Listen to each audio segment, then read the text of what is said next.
Today, Helen Zille again repeated that the Holocaust cannot be equated to the colonialism genocide. Does that reverse her apology to South Africans? And does it go far enough in terms of bringing back the black voters who were very angered by her positions as articulated in those tweets? It is a very strong statement that she has made that the Holocaust cannot be compared to colonialism. Actually, if you look at history, the Holocaust took place within a short space of time.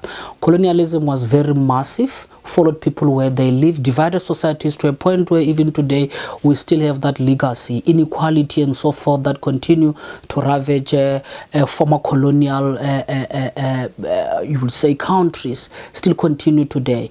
And for Zille to put that, to try to be a scholar on something that she apparently has no clue about, because her statement are indicating she has got no clue about the history and what is happening. For me, it shows that she's not willing to actually apologize. If you apologize unreservedly, you don't keep on saying but, however, and so forth. Actually, it says that she seems to believe that the lives of black people are actually worth less. Hence, for her, the Holocaust is the biggest problem that has ever happened to humanity. Colonialism is just a secondary offense. But I think that is very unfair. It's going to offend people. What about the political fortunes of the party going forward? Can we see this continuing in the conversations, especially towards the 2019 elections? Does it damage them any further, or could we see this settled?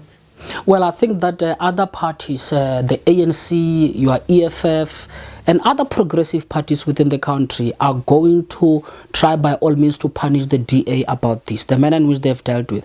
I've already seen report where the EFF is not sure if they are going to continue with the coalition, whatever you call it, the arrangement that they have engaged in with the DA in the city of Tshwane, in the city of Johannesburg, because of Zille's position for that matter.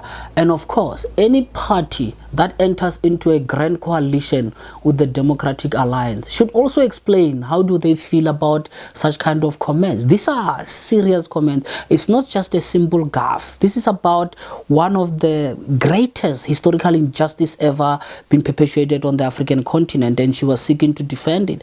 And so parties such as the EFF will have to reevaluate their relationship with the DA in various platforms. I'm sure that the ANC will be trying by all means to squeeze whatever political mileage they can out of this by trying to punish the DA. And the growth trajectory of the DA disagrees with this kind of a position. You can't grow into the black middle class if you think you can easily offend them like this. If you think they are idiots, that you can actually say this kind of a thing and get away with it just because there happens to be corruption, which is the higher moral value that should unite people. I think that this is quite wrong, her position. The DA will have to pay for this. As the last one, Mmusi Maimane, when this whole saga happened, the characterization of him as a person, as a puppet being led by white masters has dominated the conversation that we have seen going forward. Does this redeem him in any way?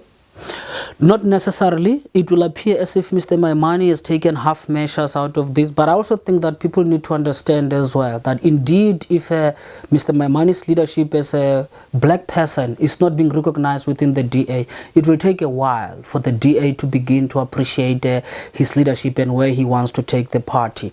And I think that actually the DA might have to dip in terms of support before he starts realizing that indeed they need to go in the direction that Mr. Maimane seems to be taking them in order for the party to grow.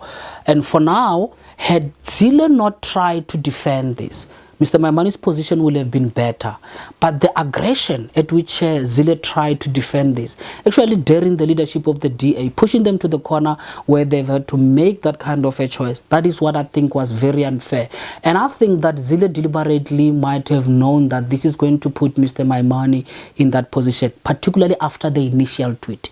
Had she been circumspect, maybe it would not have come to a point where there is validity in actually questioning whether Mr. Maimane is leading the DA or otherwise.